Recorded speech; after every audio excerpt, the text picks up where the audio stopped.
जो दुनिया में दे सुनाई उसे कहते हैं खामोशी, जो आंखों में दिखाई दे उसे तूफान कहते हैं। परम माननीय मुख्य अतिथि और मेरे गांव से पधारी हुए गणमान्य व्यक्ति और मेरे छोटे बड़े भाई बहनों, आप सभी को 15 अगस्त की हार्दिक शुभकामनाएं। आज मैं राष्ट्र निर्माण और देश प्रेम के उपलक्ष्य में अपने कुछ विचार आपके सबके साथ साझा करना चाहती हूँ। आजादी का असली मतलब वही समझ सकता है जिसने कभी गुलामी की हो। हम सौभाग्यशाली है, हमने स्वतंत्र भारत में जन्म लिया। यूं तो आजादी की लौट 1857 में जल चुकी थी, जो 1947 में हमारे देश को आजाद कराई। प्राचीन, मध्यकालीन और वर्तमान के भारत के उदाहरणों से मैं स्पष्ट करना चाहूंगी कि जब हम फिरंगियों के फेरे में फंस गए थे तो रंग दे बसंती चोला की एक आवाज पे टोले के टोले उमड़ आते थे और इनकलाब जिंदाबाद और वंदे मातरम के नारों से उनके खून में आ जाने वाला 5 डिग्री का तूफान अंग्रेजी शासनों की जड़ें हिला देता था।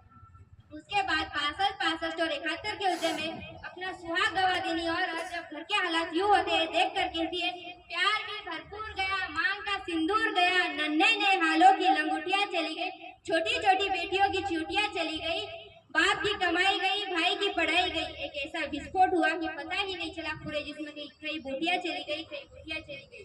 अरे आपके लिए एक आदमी मरा है साहब, मेरे घर की तो रोटियां ही चली गई। इस तरह पूरा परिवार अपनी देशभक्ति साबित कर रहा होता था। तब देश बलिदान मांगता था, तब देश लड़ जाने को, मिट जाने को, फांसी चढ़ जाने को कहता था, परंतु आज देश लड़ जाने को, मिट जाने को, फांसी चढ़ जाने को नहीं कहता। मेरे विचारों में यदि कोई व्यक्ति पूरी मेहनत लगन से अपना काम करता है वही सबसे देशभक्त है।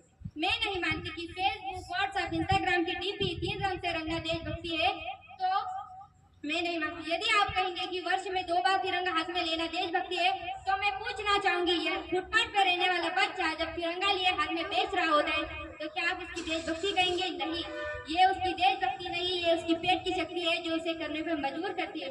क्योंकि ना वो मंदिर को जानता है, ना ही वो मस्जिद को जानता है, वो तो केवल भोजन के निवालों को जानता है, भोजन के निवालों को जानता है। अपने देश के प्रति समर्पण का भाव है देशभक्ति। हर देशद्रोही के जीवन में आने वाला तूफान है देशभक्ति, ताकि हर देशद्रोही समझ सकता है कि अगर तू परिंदा है तो ये आसमान तेरा है, अगर तू दरिंदा है तो शमशान तेरा है। भाईचारे से तो रहना है तो रहे जमीन पे, वरना एक कब्र भी तेरी और कब्रिस्तान भी तेरा है।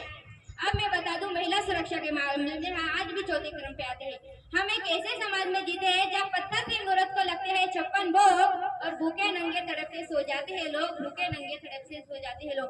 यही सच्ची देशभक्ति और यही सच्चा राष्ट्रप्रेम कि ना सरकार मेरी है ना रोग मेरा है, कि ना सरकार मेरी है ना रोग मेरा है, बस इतनी सी बात का गुरूर है मुझे, मैं भारत की हूँ और भारत मेरा है।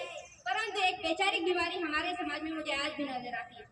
हम एक ऐसे समाज में जीते हैं ऐसे ही किसी और बहुत किस्मती से इंसान पैदा नहीं होता। मेरे विचारों में ना हिंदू की जरूरत है ना ही मुसलमान की।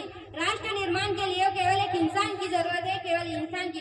जरा सोच कर देखो, ये पेड़ पौधे शाखाएं भी परेशान हो जाए अगर परिंदे भी हिंदू और मुसलमान हो जाए, अगर परिंदे भी हिंदू और मुसलमान हो जाए। यही सच्ची देशभक्ति और यही सच्चा राष्ट्रप्रेम।